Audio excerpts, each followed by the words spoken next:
and that's why I chose advertising. And since LaSalle is one of the schools na magaling sa business, dun po ako nag-apply. Okay. Yes po. Kamusta naman yung campus? Okay Well, naman yung campus. unfortunately po, I wasn't able to enter the campus yet. Nung entrance exam ko lang po. Kasi yun nga po, we started our classes online na po nung first year. Kaya hindi ko pa po na-experience yung Online. in-campus po sa TAF. Yes Okay. po. Kasi when I took the entrance exam for TAF, kasi Ateneo kasi it's really close to our house, malapit sa bahay namin. Kaya Yes po. I just took LaSalle para just to see kung papasa ako. Tapos grabe, aircon. Aircon lahat ng classroom. Sabi ko, social naman ito. Ano po yung Tapos, course nyo? I was business management when I entered Ateneo. And then parang na-realize ko na parang lahat ng tinuturo sa klase, parang nakukuha ko na sa actual kasi negosyante yung mga parents ko at saka ayun, may mga negosyo din kami. So ayun, parang same lang. So there was no break. Parang it was like the same. Kaya Yes po. ayun, I decided to take home to really explore something so different. Yeah. And then ayun, it came from there. Pero Ateneo ako. So ano, sayang. Okay. So this year. Okay. Where did you go to high school? Nung Poveda. junior high school No. po, I studied in San Beda College, Alabang po. And then senior high school sa Zobel po. Zobel? Oh my gosh. Yes. Okay. Oh, my cousin studied there also. Okay. Yes, Zobel's really nice din po. But then our campus was in Vermosa na po, sa May Imus, Cavite, yung senior high po. Okay. Oh, wow. Okay, that's cool. Alright, tapos, before PBB, sabi nila, may mga commercials ka na and stuff like that. Kumusta naman yung experience? Back before PBB po, I've been doing commercials na. For 6 years na po, I started back in 2014. I was 12 and I had this ramp modeling for Mango King. And then that's when I met one of my agents sa pagko-commercial ko po. And then yun po, from 2015 to 2019, I had commercials. I remember I was 13 when I had my first commercial po, Tang po yun. It was a TVC. And then I had po 2015, I was 13. I had a project for Sky Cable, and it was such a huge achievement kasi po, biglang, kwento ko lang po. Nasa Skyway po kami noon, and isa sa mga billboards po kasi noon is me and my mom po doon. So we were so parents and I we were screaming in the car kasi hindi po namin na-expect na nandun yung billboard. There were brochures pa, there were website advertisements, and I was so happy. I was so shocked because it was time and probably one of my biggest achievements din po sa buhay. And the same year, 2015, I had dalawang commercials po for Magnolia Chicken and ice cream. And then one of my favorite commercials po was when I got a project for Eskinol Teens po. This was back in 2017 and I was 15 years old. And sobrang funny po nung commercial na yun kasi parang yung lines ko na, because there's this in Eskinol, di ba po, parang for adults siya, and then my teens po. And wala lang po, sobrang na-enjoy ko po yung shoot na yon. And then after that, I had a commercial for BDO. It was a digital advertisement back in 2017. And then the same year, I had one for Charmy. And Sir Gino, you know, I even spaghetti po because it was like yucky period feels, and we had to compare how it's like to have our period. And then isang comparison po nun was we had to, it's like parang spaghetti dun sa canteen and then naupuan mo. So I really had to sit on the spaghetti. And it had like a lot of takes pa po. And yun, it was so funny kasi sobrang yucky period feels talaga. Na-compare talaga po nila yung pagkakaroon po namin ng period po namin. Then after that, I had a commercial for National Bookstore back in 2018. I was 16 years old. And then, yes. And then, 2019 po, yung last two commercials ko, I had a commercial for TM po. It was like a horror comedy commercial. Like, una horror po siya, tapos biglang naiwan yung pinsan ko sa bus niya, and I was like dreaming lang ganon. And then my last was back in 2019 as well, summer. I was with Catherine Bernardo and Alden Richards extra Magnolia ice cream po. So yun po. Oh, wow. So those are my projects po. Wow. So bakit mo gustong pumasok sa acting? Kasi parang successful ka na as a commercial model.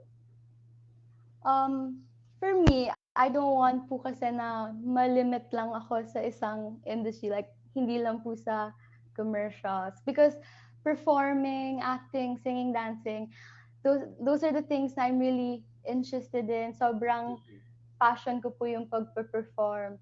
Like I'm also a cheerleader po back in grade 9 and 10. Yes, in San Beda, Alabang po. Then I also tried out for DLSU. And yun nga po, unfortunately, online lang po yung training namin. So my passion po for I'm really passionate when it comes to performing po talaga. So I don't want to limit myself in doing commercials.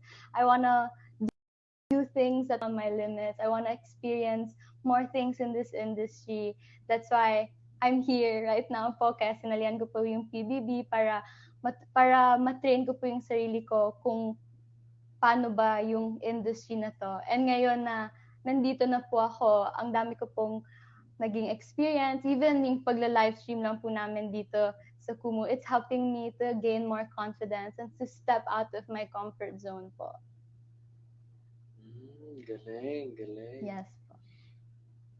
Okay, tell me about, kasi, well, yun mga fans mo, yung mga supporters mo, they tag me in a lot of posts. Ang nakikita namin, parang you had like something with someone sa loob ng bahay.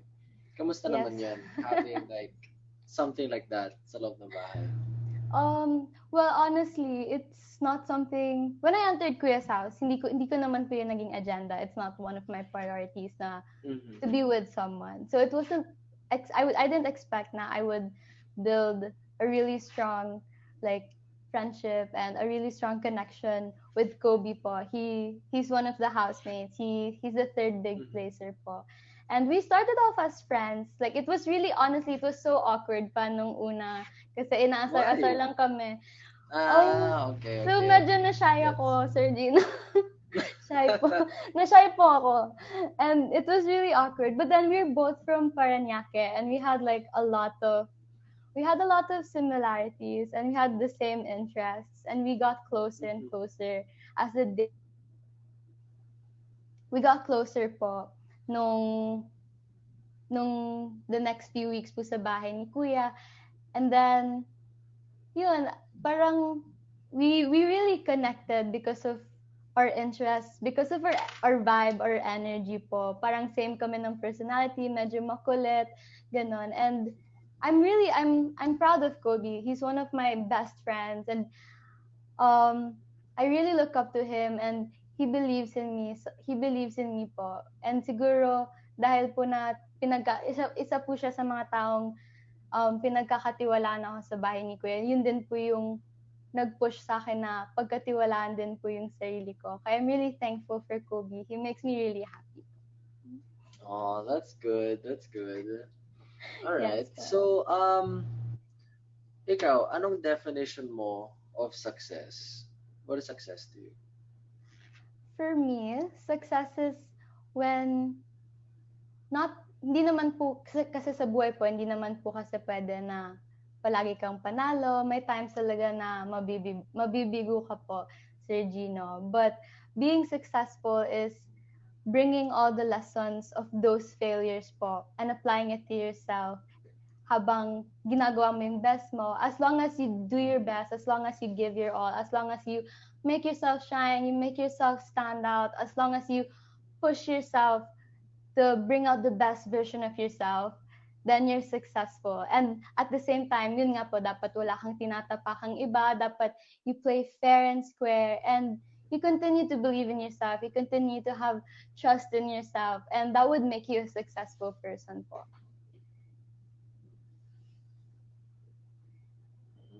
Okay. So how was it like growing up na, for example, ayun, so 13 or 14 ka pa lang, may mga commercials ka na. So how was that in school? How did that parang affect your school life, yung mga ganon, being in commercials in such an early age? Well, when it comes to my academics naman po, I'm competitive, and I can say na I'm an achiever. Hindi ko po pinapabayaan yung pag-aaral ko. Isa sa mga priorities ko po yung pag-aaral ko. So, I really had to learn how to manage my time properly. If ever na I have training, if ever I have an audition, I would manage my time properly. Iniiwasan ko po yung pag-procrastinate, iniiwasan ko po yung pag-cram. As in, ginagawa ko po agad yung mga kailangan ko for school para hindi po ako mahirapan when it comes to my extracurriculars po. Okay, nice. And thank you sa supporter that dropped a Ivo Nadarna. Thank you very much you po. for the support. Okay, so what's your definition of love? What is it for you? For me, love is giving genuine happiness, is being a genuine person to someone without having to ask anything in return. Kasi feel ko po na, naniniwala po ako na mas genuine yung pag-ibig kapag kusa mo tong binibigay, kapag hindi po yung binibigay mo lang dahil gusto mong ganito, gusto mo ng ganyan, or gusto mo lang ng boyfriend or girlfriend. Like, you're giving it out of love, out of genuine love po. Okay, good. All right. How tall are you? I'm 5 flat po. Oh, that's cute. Okay, fun size. Fun size. Yes, That's good. That's good. But Sir Gino, trust me, my determination, my perseverance, they're bigger than my height po. My heart also. Yeah, of course, of course. Yeah. It's nice nga eh. Parang for me, if a person is too tall, I don't know, like for me as a guy that's kind of tall because I'm 6'1", parang I really prefer shorter girls. I don't know why. I don't know why, but ayun, that's good. Yes. What are your favorite sports aside from yung cheer dancing? Naging interested po ako sa pagba-badminton. I remember na I would go to this clubhouse po, and then me and my parents, we would play badminton. And I remember, pag tuwing intrams po, yun yung sinasalian kong sports, badminton. Intrams? Yes. Badminton. Okay. I feel like, wow, how come all girls know how to play badminton? Bakit yan yung parang go-to sport ng mga babae? Baka po, it's easy to learn badminton po. And for me, whenever na you hit the shuttlecock, it's really satisfying. So I really enjoy now whenever you pass the shuttlecock with your kalaro. Sobrang saya po niyang laruin. Okay. Ikaw, kasi what keeps you motivated? Kasi sabi mo nga na lumaki ka na okay yung buhay mo, wala masyadong hirap, at saka okay naman yung studies mo. So what keeps you motivated every day? I guess I believe na the factor that keeps me motivated every day is that I look up to my parents po talaga. Sila po talaga yung idols ko sa buhay. And nakikita ko yung pagiging porsigido nila, yung pagiging determinado nila sa lahat ng ginagawa nila. Sobrang nakikita ko yung success ng parents ko, and yung success na meron sila, gusto ko rin yun ma-achieve. And at the same time, sobrang ganda po sa pakiramdam kapag nakikita ko po yung mga magulang ko na proud sa akin, na acknowledge yung mga hirap na nagawa ko. Like, without being independently achieving stuff would really make me, that's what motivates me po. Parang titingnan po ako ng mga magulang ko na let's say, I got to survive PBB without having to rely on somebody else. And yun po, that's what really inspires me. That's what keeps me going and keeps me motivated. Yeah. Yeah, kasi iba kapag walang tulong ang parents mo or something. It has a different feeling kasi ikaw yun, di ba? Opo. Okay. Ikaw, where do you 5 years from now? 5 years from now, if I were to be successful in this industry, hopefully I get to have a lot of projects. I get to meet a lot of people na would inspire me, would motivate me, people I can look up to, like artists po, ganon. But if this industry wouldn't work out for me, I'm hoping and praying na I get to have my own business din po in the future. Because isa din po sa mga pangarap ko is to have my own creative firm or marketing agency po. Oh, wow. Yes. Okay. Okay, so marketing agency. Yes. Okay. Interesting. Why business out of all the other careers? I guess, well, seeing my parents work hard every day, especially my mom, she's working under this she's been working under the marketing industry for years, and I see how creative she is, and it really catches my attention every time na she would think of, like, let's say an event lang for a certain person, and she's so creative. I want to experience something like that po. Also, since na yun nga po, gumagawa din po ako ng commercials, nakikita ko din po yung mga tao behind the cameras and how creative they work, how smart they are, and how wide their view is when it comes to the creative side of production. And that's something na I'm interested in doing po. Kaya po, advertising yung kinuha ko pong course, kaya po marketing agency yung gusto ko pong maging business. Okay, interesting. Yes. Okay.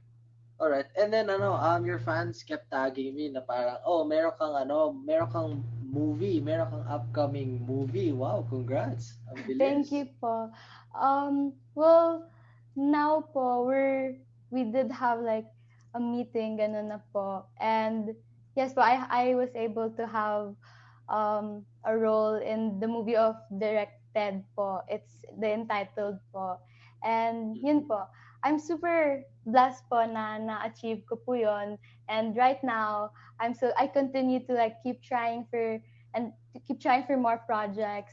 And kasi po, it doesn't stop there po. For sure, kailangan ko pa rin i-push yung sarili ko. I really have to go for it. Hindi po yung ako po yung maghihintay na pumunta sa akin. I really have to work hard for these projects po. Since I entered this industry, parang what I learned from one of my interviews po after Big Night is that everything is like an audition po. Parang di po dapat ako magpakampante na, oh, just because I was second big placer, I'd expect everything to be handed to me. Right now, I still see every opportunity as my audition when I was in PBB po. So, inisip ko po to na may magiging competitors ako, and pwede kong makuha to, pwede kong hindi makuha. Basta I have to keep going. I have to do my best po. So, yun po. Okay, wow. Go-getter. I like it. So, meron kang experience in acting aside from sa mga commercials? I was able to have this summer workshop po for Beta po for 2 years po. That was back in 2015 and 2016 nung summer. I was 13 and 14. And in school po, I remember I had this drama fest competition, and I played as Sandy from Greece po. And another theater play po in school, I played as Mary Magdalene po. Oh, wow. Yes. Okay. All right. So, what kind of genre of series would you like to be? Ikaw? for me, honestly, I'm open to experiencing any genre po. And for sure, I'll push myself to learn kahit anong genre po yan. Pero if I were to choose, I'd go for like a rom-com, or I really want to have like horror or comedy, ganun po. But any genre is okay for me po. I'm open to experience any genre po. Okay. So like for example, as an actor, meron ka mga non-negotiables? Parang hindi ko kaya maging kontrabida. Kung ganito yung character ko, ayoko. Meron kang mga ganon? Um, right now, wala naman po, Sir Gino. Kasi po, since bago pa lang po ako sa industry na to, I don't think I can like complain. I don't wanna complain, and I don't wanna be choosy po kasi binibigyan na po ako ng mga opportunity na ganito. Ba't pa po ako magiging choosy? So I would be open to experiencing any role po, kahit kontrabida or kahit ghost pa yan. Talaga? I'd be open to do it kasi I entered this to experience this industry without any, to step out of my comfort zone po and to do things that are way beyond my limits po. That's why I'd be okay to do any role po. Okay, that's good. That's good. Parang hindi ko ma-imagine sa kontrabida role. Pero let's see. Let's see, I'm open to learning naman po kung kontrabida naman yan. Okay. Do people tell you that, because you haven't watched PBB, but you look like a friend of mine, si Ashley Del Mundo. A close friend of mine. May mga nagsasabi po na kamukha ko po siya, pero I don't see it. Yun, may time doon po na akala ng, parang yung isa po sa mga housemates, tawag na po niya sa akin nun, mistakenly, Ashley po. And yun po, pero hindi ko po nakikita. Pero may mga nagsasabi po. Yeah, you look a lot like Ashley. Grabe. Okay. Okay.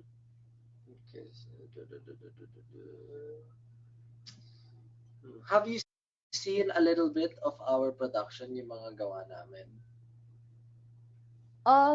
Actually, one of my cousins po, parang she had this Forza sponsorship po. She's for her triathlon po. That's why she was familiar with what Forza po. But then that product lang po yung sports po. Okay, but yung production namin, hindi ka masyadong familiar. Hindi po. Okay. Kasi we usually make mga rom-coms. Like the last series we made was Beauty and the Boss. So this was with si Elise Hoson, mga ganon. Ayun. Okay. Sige.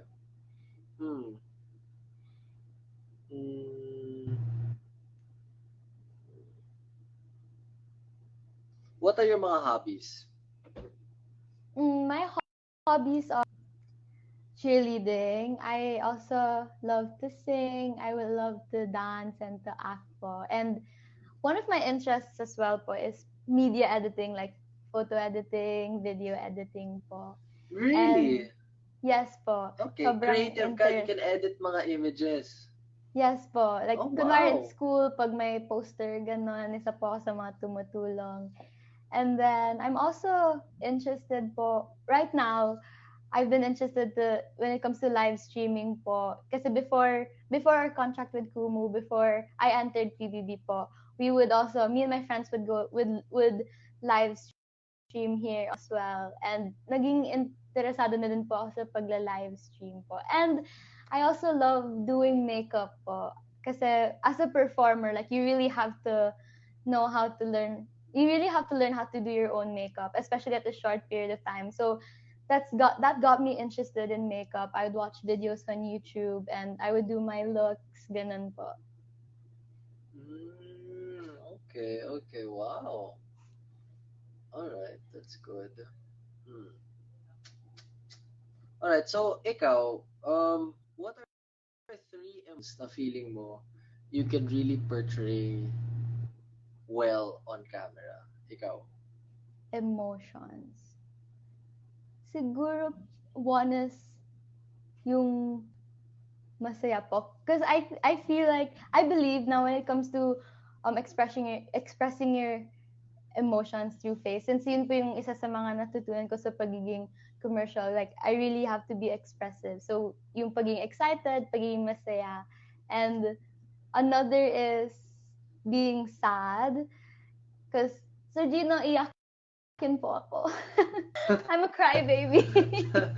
So, for sure, I can do sad po. Yung hagulgul po, for sure, magagawa ko po yun dahil iyakin po ako. And another emotion is siguro yung pagiging makulit or kalog po. Mm-hmm. Yes. Okay. Okay, so what are three emotions na feeling mo parang needs more improvement or parang hindi ko masyadong magaling to portray that on camera? Yung galit po. Siguro right now medyo challenging po yun sa akin na yung magalit po and ipakita yung galit talaga sa face po. Yun po yung isa sa mga... Nagagalit ka ba? Nagagalit naman po, pero hindi yung di ko siya ma-express sa face. Parang ganun lang. Pero hindi siya yung ma-expressive po. Okay. Alright, so what makes Andrea happy? What makes Andrea happy? I get really happy and I get genuinely happy when I see my parents super proud, and second when I get to achieve something out of my own hard work, out of my own yung paghihirap ko, out of my own tears and sweat. Masaya po ako, natutuwa ako pag tuwing like out of the hard work, out of like the struggles I go through, makikita ko yung success ko po. Yung nagpapasaya sa my family and friends din po. What makes Andrea sad? For sure, for me, I get really sad whenever pag nafe-feel ko or nag-overthink po ako na disappointed po sila, mommy, ganon. Like, I really don't like it pag nadi-disappoint ko po sila. And I get sad pag nangyayari po yun. It's hard kasi kapag nag-overthink eh. Kasi ako din minsan nag-overthink. And it's hard kasi yung brain mo parang all the way to the end, di ba? So parang may conclusion ka na even though wala kang masyadong proof. Diba? Yes, so that's it can get really overwhelming po when you have a lot of thoughts po. Okay. So what makes Andrea angry?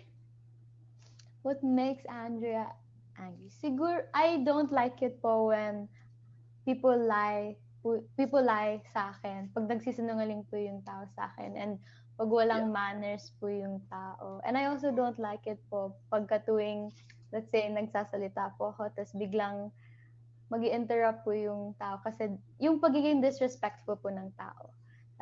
That's one of my pet peeves. You experience break?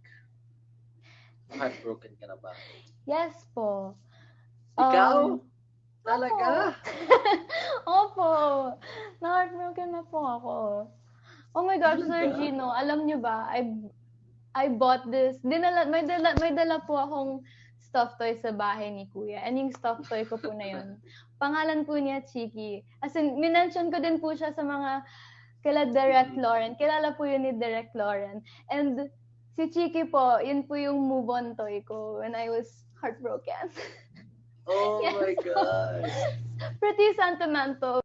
But then, Oh my gosh, na-experience mo na. Okay. Po. Alright.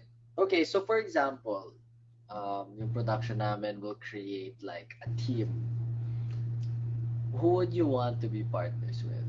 Within PBB or without PBB? Like, who would you want your partner to be? I want to be partnered up with, guy po ba, Sir Gino? I guess. Okay. Yes. If I were to be given a chance po to partner up with someone, I'd partner up with Mhm. Kobe po. Bakit? Well, he's one of the housemates na nakikita ko po talaga na sobrang laki ng potential, napaka-talented po ni Kobe. And I'm really comfortable around him. Especially, we know it when we know it when being professional, when it comes to working.